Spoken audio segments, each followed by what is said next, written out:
Le Fonds des Nations Unies pour l'enfance, plus connu sous le nom d'UNICEF, lance son appel humanitaire pour couvrir les besoins de 82 millions de personnes, dont 48 millions d'enfants. Nos domaines d'action, c'est l'eau et l'assainissement, l'éducation, les questions de protection, la santé, la nutrition sur lesquelles nous allons essayer de travailler.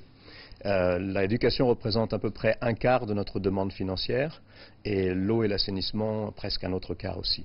Donc c'est la grande partie de notre intervention dans ces pays-là.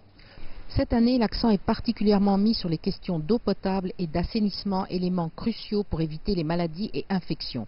À la fin de 2017 a été la question du choléra et des épidémies liées à l'eau en général. Nous avons eu une épidémie de choléra particulièrement sérieuse au Yémen, avec près d'1 million de cas suspectés.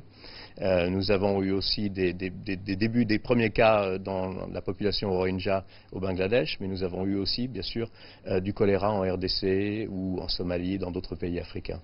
Les crises en Afrique sont souvent oubliées, raison pour laquelle la situation des enfants en Centrafrique, au Tchad ou au Soudan du Sud réclame une attention toute particulière. Depuis une année, on a un chiffre de 20 000 personnes qui ont été touchées par le choléra. Ça nous inquiète beaucoup parce que c'est les enfants qui meurent. L'UNICEF rappelle aux donateurs que tout enfant dans une crise humanitaire a besoin des mêmes soins, de la même vaccination, de l'eau et de protection. Nous essayons d'inviter tous nos donateurs à donner de l'argent à l'ensemble des crises qui se présentent aujourd'hui. Avec ce nouvel appel humanitaire d'un montant de 3,6 milliards de dollars, l'UNICEF espère mobiliser la communauté internationale pour subvenir aux besoins de 48 millions d'enfants dans 51 pays. Catherine Fiancan-Bokonga pour CGTN à Genève, Suisse.